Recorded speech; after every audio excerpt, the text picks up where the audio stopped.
Okay, so you want to sell your house. What are 5 things that I would recommend you be prepared for when selling your house?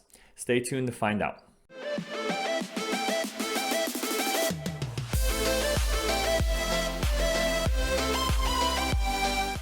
Hello, I'm Jonathan Martis. I'm a local real estate broker in the Seattle area, and I wanted to discuss some tips that I'd like to provide if you're looking at selling your home.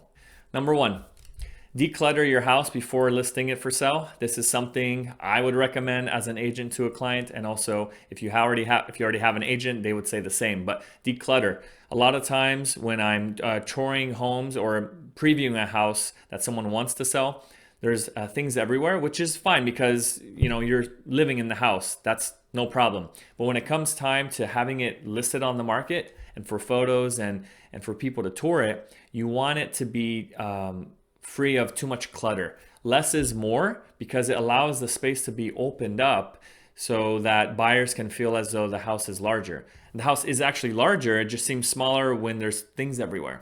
When you have a lot of clutter, the home feels a lot more cramped and people will feel claustrophobic.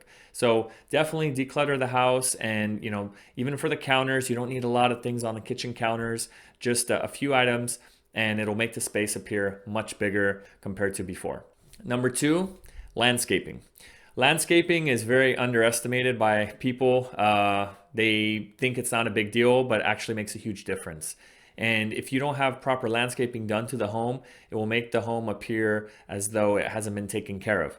You don't want to create any doubts in a buyer's mind when they're wanting to purchase the house, especially if the market is not as strong as it was in the past. You have to work that much harder to get the place to shine and to look its best for buyers that come to tour it.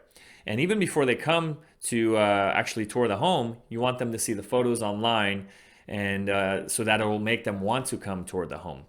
So some things that you can do is make sure the grass is cut, add some fresh mulch or bark around the plants and flowers that you have.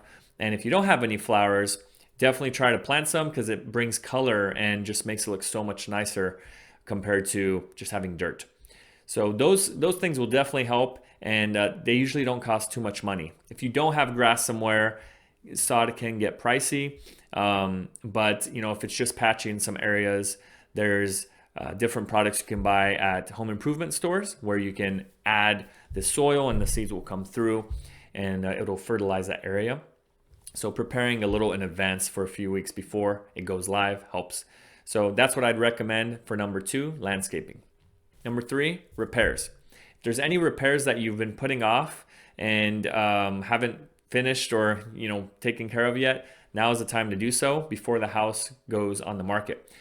Several weeks before the house goes on the market would be best, because if you're thinking of putting the house for sale, let's say in March, and it's January when you make that decision to sell in March, start working on those repairs then, because some take longer than others, and you don't want to overwhelm yourself when it gets closer to that list date. You want to try to take care of as many repairs on the home as possible, so that it's ready to go before any type of inspection would take place on the buyer side.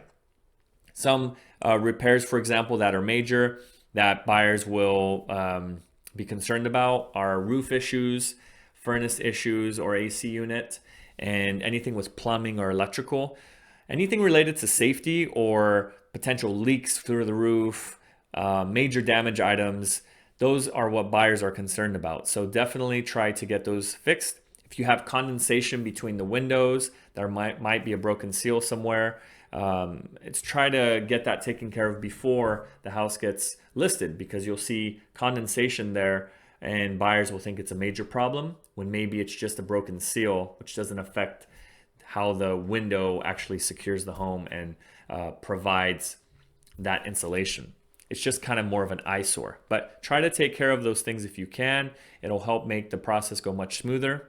And in a market that is becoming, if it's less competitive from a buyer standpoint, meaning the buyers have more options, they're going to be more picky. Number 4, think of your exit strategy. I know this is used a lot with businesses, but it's the same for selling a home. think of what your plan is when you sell the home and where you plan on moving. There's been times where clients of mine needed to potentially rent a home or stay somewhere temporarily for a couple months until they found their next place. Now that can be an option and it helps at times, but do consider if the house sells and you don't have a place lined up to move into, what do you plan on doing? Do you plan on renting an Airbnb? Do you plan on staying at a hotel that has an extended stay option? Do you plan on staying with family? Think of these aspects because it'll help make the whole moving process less stressful. So definitely think of your exit strategy.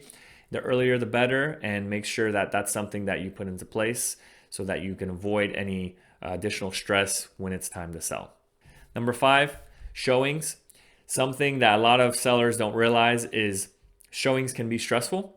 When a lot of buyers are wanting to tour your home, it's exciting, but you're hoping it's going to sell fast. But if the market is slower, it may take 1, 2, 3 weeks, sometimes up to a couple months for a house to sell. So do prepare for showings at times throughout the day where you may not expect them to occur.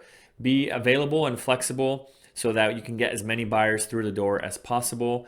And do understand that you want to have the place looking good for the buyers when they come. This will mean you'll have to tidy up more and it can get a little stressful, but just prepare for this and know that it's temporary, and once the place sells, you'll be all done. And this will make it for a smoother process overall.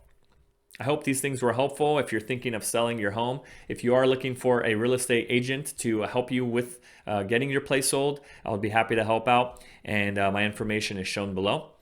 Do ask me any questions if I can be of assistance, and I appreciate you watching this video. If you have not subscribed yet, hit the subscribe button and you can see future videos that I will make.